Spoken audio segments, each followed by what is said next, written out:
Hey everyone, I'm Amy Wilson here in Cheyenne, Wyoming at the Daddy. We're at the EQN Sports Desk driven by Holiday Auto Group, and no surprise that I get to visit with these two guys winning the number 12 World Series here in Cheyenne.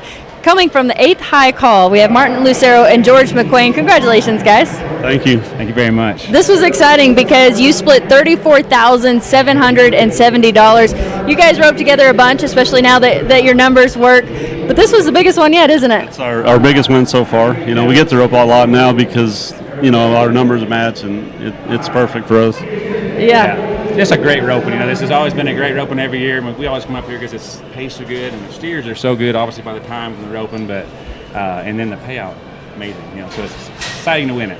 Yeah, you guys have been roping some before this roping, and I was told that you were outside roping the dummy, but before, how do you continue to perfect your roping? Just trying to make sure I try not to mess up. You know, just trying to be sharp.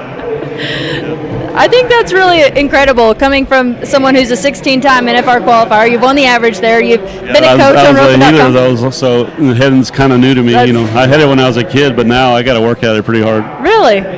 So the healing came a lot more naturally than the heading? Heading's hard. Are you being serious? I'm serious as a heart attack. Just so many things you got to do. Yeah, just to help control the whole run and set it up? The only thing, the best thing I have going for me is that horse I get to ride belongs to a really good friend of mine, Jack and Louise Hollingsworth, and it's like stealing riding him, so it makes my job so much easier. Yeah, riding a really good horse. I'm sure over the years he's phenomenal. Yeah, you've really appreciated that too. Well, what do you think? Do you switch ins? I used to head high school and college. I headed, but working wise, maybe the healing. But I mainly heel all the time now. So. Yeah, you think one's harder than the other? I think heading's easier to catch, but healing's harder to catch, but heading's hard to do right. There's so many more variables heading than there's healing. We just got to roll in there and rope 2 feet. You just got to get out, handle, set everything up. So yeah. I think in the long run, heading's harder if you look at all the aspects. I have a whole new appreciation for headers, I promise you. Well, speaking of things from the past, I was just mentioning about all the fees and the number of ropers here, and that someone I interviewed the other day had borrowed money to enter rope, and then he ended up winning it. I think it's a great story, and I asked you if you had ever borrowed money to enter, and you said? I said once a week. I've had to borrow money to get to the NFR before. I mean, it's just part of it. Sometimes it's just, it's just a tough game sometimes. Yeah, you love it. You stay dedicated, and that's good. That's all I do. I love it. I've never had to work in my life, so can't complain. Yeah, a little bit different story for you. You do work. I do work. And I know you work, but you rope. But you tie ropes for Classic. You've been there a long time. You're a vital part of all of that, and the numbers there are huge, which is exciting for the whole industry. Give us kind of an overview of that. Yeah, I mean, the industry is good right now. You know, our business is doing good. I think a lot of the West Industry business are doing great, and so we're excited about that. It's fun for me to come out and see people using our product and everybody else's product, and just the sport growing. So I'm happy about that. Can I tell them how many ropes a day you guys are making? Yeah. 2,200 ropes a day. Yeah, and we're trying to bump that up a little bit, but yeah, it's like I said, I feel like the sport's doing well. Yeah. That's because everybody catches more of the classics, so they wear out. That's right. With all the years that you've watched team roping, how amazed are you with how much it's grown and the opportunity now? The growth's unbelievable. When I was a kid growing up, we didn't have anything close to this, and like every week you think it's got to stop. It just gets bigger and bigger. So I don't understand. I don't think it's going to stop. People love it. It's a great sport, and you can win a lot of money. Yeah, it's such a good lifestyle to be a part of. Well, you guys had a great day. I think we should take a look at all of your runs. We're going to start in round number 1. So you guys kicked it off with an 8.57 on your first year. As we watch all of these, tell us about it. Well, the plan was to get a little bit better start, and that steer kind of beat me and kind of come to the left. So I was going to make sure I catch him and try and handle him so he can get a decent shot so we can still be alive. So it worked out. George made a hell of a shot. Yeah, I didn't love this steer. Like, he kind of come here and he circled left a little bit, and they started checking up, and I was a little late, and so it worked out, but it's not my textbook run by any means. Yeah, we'll watch you finish it here, and you did do a great job. Good run, guys. Good way to start it. Thank you. So then in round number 2, you got a little bit faster. You are a 7.71. Round 2 and round 3, of course, are outside. Tell us about this one. Well, knowing we're toward the end, and I knew that we're going to have to step up a little bit, so I tried to press just a little bit more and try to step it up so we can be, have a chance at the end to win something. He did a good job on this steer because he comes out and he starts going right a little bit, and I wasn't up there enough to haze him, so he did a good job of getting over there, getting him caught. I just tried to finish the job.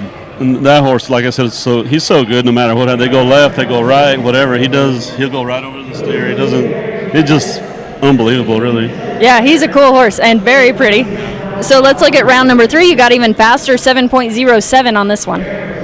Same thing on this one. I wanted to be aggressive at the barrier. He's a little bit lighter steer. Kind of hit him a little bit harder than I wanted to. George did a great job heeling him. So I wanted to be a little bit softer than I was, but George did a great job cleaning it up.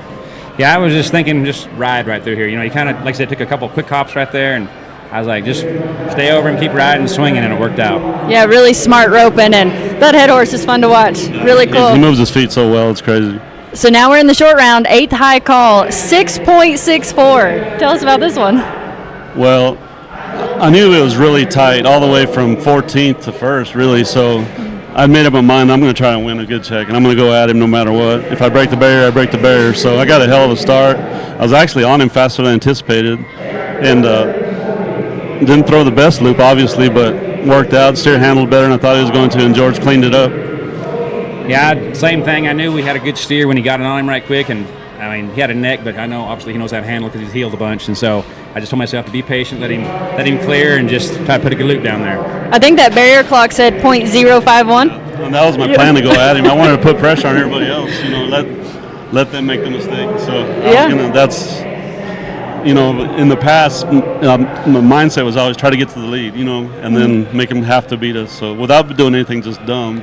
But I knew that horse would probably let me get a good start. So, like I said, it's not hard. Yeah, a really good start. Did you know that was the game plan?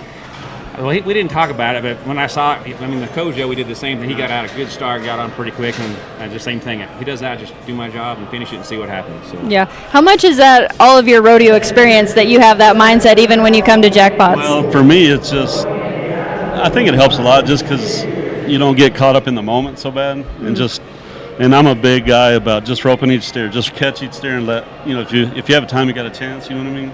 But controlled aggressive, you know what I mean? And let everybody else kind of feel that pressure, I guess, you know? Like, my favorite thing is the butterfly, you know, because if that means you're fixing to win something, you know what I mean? Yeah. So I agree with that. That's the only reason I like to go. You know, I love that feeling, you know? Yeah. That's probably my high, you know, knowing that I'm fixing to have the chance to win something. That adrenaline rush and then you don't the thrill get that of winning. rush if you're not going to be in the short round. You know what I mean? Yeah. So That's true. that's my favorite feeling. So I read that you've been making a living with a rope since you were 12 years old. That's all I've ever done is rope. Yeah, I've never done nothing else. I went to college and all that, but I just rope. So. Got a degree in team roping. Right. I've roped my whole life. Yeah. George, how about you? How did you get your start with roping and ropes? Well, I made a living with the rope too, just not the same way he does. Right. We're selling, but I started in high school, I guess when I was 16. I had some friends that were open, so I got into it and went to college, made the college finals a couple times heading, and then I got a job with Rattler Rope and Equibram Bottom, moved me to Texas, and here I am. So, is there anything about a rope that you feel like people misunderstand or some little bit of knowledge that you think would help people as they're looking at ropes or getting a feel for a rope? I mean, I don't know if they misunderstand. I think, you know, there's been enough informational videos out there, you know, but I mean, just the breaking in process is so important. Some people don't do that, but it's crucial important. And then just finding something you like and sticking with it, you know, and buying seasonal. That's probably another big tip. Don't buy one in the winter and it's been sitting around since, you know, December and buy it in July because it's probably not going to feel very good. Vice versa, July, buy it in December. Yeah. But great advice. I like that. Martin, how much do you do as far as coaching and training and helping others? Well, I do that a lot now. That's part of what I do for a living now. I do lessons almost every day at home, and I train horses, but I do it a lot, yeah. What do you enjoy most about that? You know, I really enjoy helping people that want to learn, you know what I mean, that are there really and I like seeing the progression. I really like helping the kids, too. Watching kids progress is what I really enjoy. So that's probably my favorite thing to do. I think without a doubt, so much of that has contributed to the numbers we're seeing now because it's so readily available to learn from the very best in the business, and then you advance so much quicker by. Oh, you see it in Stephenville, especially because there's so many kids that rope there, and it's a real thing, you know. Oh yeah. Yeah, that's a good place to be. A lot of opportunity there. Yeah, Toller, Texas, right? And Stephenville, Texas. So quite a drive. We're glad you guys were here in Cheyenne. Do you have more roping to do, or does this wrap it up? I'm actually done. George got some more to do. I have tomorrow still. So. Well, good. Well, good luck, George. Thank you. Great job. Thank it was you. so much fun to have you guys here. Any other final comments you want to make about this win or being here at this roping? This win helped my oldest daughter, Gabby's getting married next year. So this is going to definitely help me pay for a wedding. So really A bigger excited party. about that. Yeah. Yeah, I just want to say that, this roping every year is probably the best cattle I ever roped all year long. John Johnson does a great job, and I hope it continues to grow, and it's just a great place to come and win. Well, I know John and the whole crew appreciate those compliments, and they do a really great job. From up here watching, it's a well-oiled machine that they have. So you have some excited fans. So this is awesome. A little celebration as he walks by. Good job, guys. This was fun. Thank you very much. Congratulations. Thank you very much. Winning the number 12 World Series here in Cheyenne from the 8th high call, winning $34,770. A big congratulations, Martin Lucero and George McQuain. I'm Amy Wilson. We're here at the EQN Sports Desk. It's driven by Holiday Auto Group. And, of course, you can watch all the roping live at roping.com.